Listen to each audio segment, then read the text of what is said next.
Alors, dans le dossier images que vous avez téléchargé et dézippé en double-cliquant sur lui, ou sur le PC en faisant clic droit, extraire. Attention, quand vous téléchargez un zip, j'ai remarqué que pas mal de gens ne le savent pas, mais si vous êtes sur Windows, pour utiliser ce qu'il y a dans le zip, il faut faire clic droit, extraire, parce que quand vous double-cliquez sur le zip dans Windows, vous voyez ce qu'il y a à l'intérieur, mais c'est assez peu utilisable, c'est juste une prévisualisation. Sur PC, il faut vraiment faire clic droit, extraire. Sur Mac, le double-clic sur le zip le fait à côté, décompresse le zip. Ok, donc qu'est-ce qu'on allait dire ici?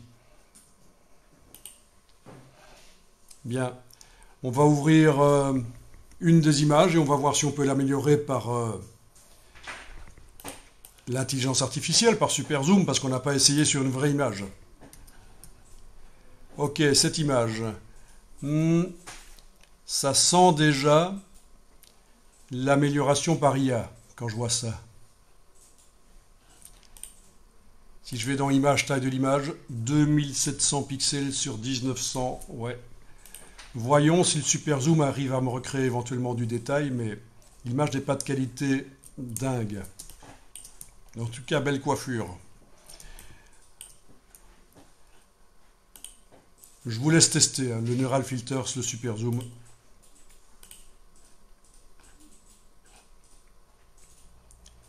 Ici, je vais peut-être cocher supprimer les artefacts JPEG parce qu'on en a forcément, c'est du JPEG. Quand le bouton devient bleu, le bouton OK, c'est que le calcul est terminé. Ah, qu'est-ce qui se passe là? Voyons un peu ça. Si je décoche supprimer les artefacts JPEG, en fait, ouais. En fait, c'est mieux dans ce cas-ci. Réduction du bruit, ça va lisser un peu. Le problème, c'est que ça prend du temps. Oh, ça lisse trop. Ça devient plastique. Pas bon. Donc, je vais juste améliorer les détails à 2 fois. Nouveau document, OK. Et voilà. FF, je détache. Je mets sur le côté. Je mets sur le côté. Je compare.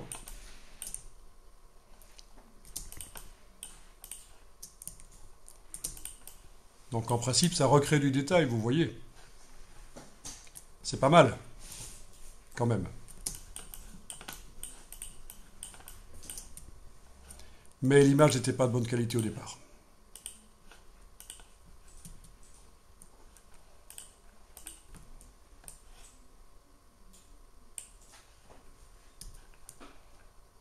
Ok.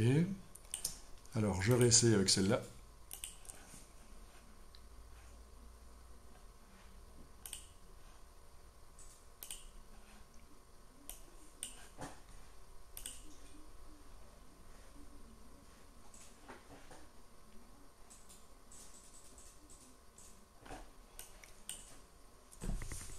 Bien.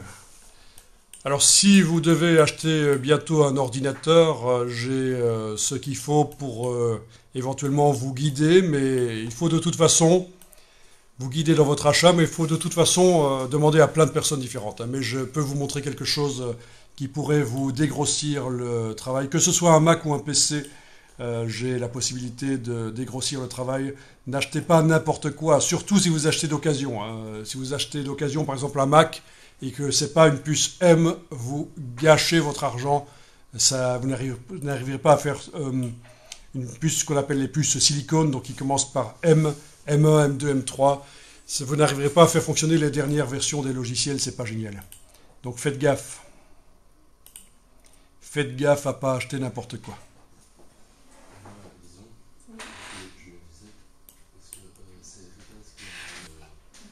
Ok, je clique sur OK. Voilà, touche F une fois, 2 fois. Je détache. Je mets à gauche ici. Je mets à droite ici. Voyons, quand je compare, je pense que là, celle-ci, qui était déjà pas trop mal au départ, ça s'est amélioré. Voilà, si je compare l'œil dans, et même les reflets là. Dans Photoshop pas dans Photoshop. Tu veux juste importer l'image ouais. Normalement, ça recrée du détail, ça recrée À côté de des pixels. en dessous à droite, non à droite, en dessous de ton cadre blanc. Au milieu, à gauche. Voilà. Là. Ou alors dans le fichier. L'oreille. Tu peux directement importer, ça va pas bien jouer. Voilà. Avant-après. L'oreille de l'ours, une toute petite partie de la photo. C'est assez dingue, quoi. Les poils entre l'œil et l'oreille.